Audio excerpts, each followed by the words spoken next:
এই সরকার পতনের সিদ্ধান্ত নিয়েছে এক দফা, ফলে এই সরকারকে আমরা আর মেনে নিচ্ছি না। আমাদের একটি নতুন সরকারের জন্য তখন থেকে পরিকল্পনা হচ্ছিল।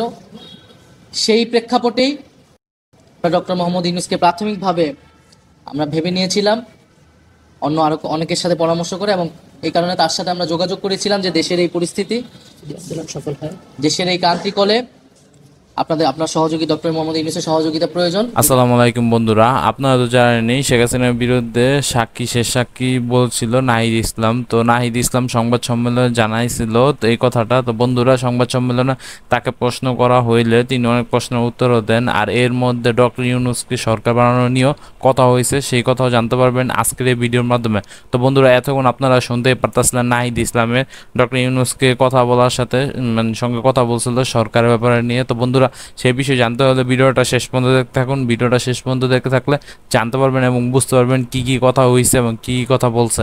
আন্দোলন সফল হয়, যদি এই সরকারকে আমরা উৎখাত করতে পারি, তাহলে নতুন সরকারের প্রধান হিসেবে হয়তো আপনাকে দায়িত্ব নিতে হতে পারে। আমরা সেই প্রস্তাব আপনাকে দিয়ে রাখছি। ডিআরইউতে আপনাকে কি বলতে বলা হয়েছিল গোয়েন্দা সংস্থার পক্ষ থেকে? ডিআরইউতে আপনাকে কি কি বলার জন্য চাপ দেওয়া হয়েছিল?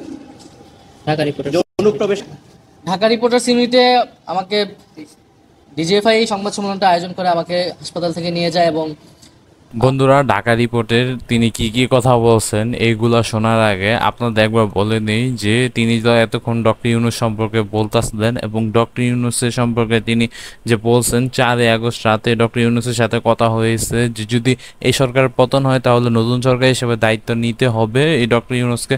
তো এই আমন্ত্রণ জানাইছিল। তো বন্ধুরা, সেই বিষয় নিয়ে আপনাদের কি মত? এছাড়া এই যে সামনে যে আরো কথাগুলো বলবো, এছাড়া নাহিদ ইসলামের কথা আপনার কাছে কিরকম লাগে তা অবশ্যই কমেন্ট বক্সে জানাবেন। এছাড়া বন্ধুরা, দরকার হলে একটা শেয়ার করে দিন। তারা বলেছিল যে আন্দোলনে বিএনপি জামাত ঢুকে নাশকতা করছে। আমরা আন্দোলন সমাপ্ত ঘোষণা করছি, যেহেতু সেদিন সরকার কোটার প্রজ্ঞাপন দিয়েছিল। কিন্তু আমরা বলেছিলাম যে এই প্রজ্ঞাপন দিলেও এই কোটা সংস্কার, এত রক্তের উপর দাঁড়িয়ে কোটা সংস্কার আমরা মানছি না, এবং আমাদের ভাইদের বোনদের হত্যার দাবিতে এই আন্দোলন চলমান থাকবে। বিরোধী রাজনৈতিক নেতাকর্মী সহ আন্দোলনকারীদের যাদের গ্রেফতার করা হচ্ছে, আমরা তাদের মুক্তির দাবি জানিয়েছি। ডিজিএফআই এর, যেটা প্রথমে আমাকে গুম করে সেখানে রাখা হয়েছিল, পরবর্তীতে ডিবি অফিসে আমাদের নানাভাবে আমাদেরকে নির্যাতন করা হয়েছে।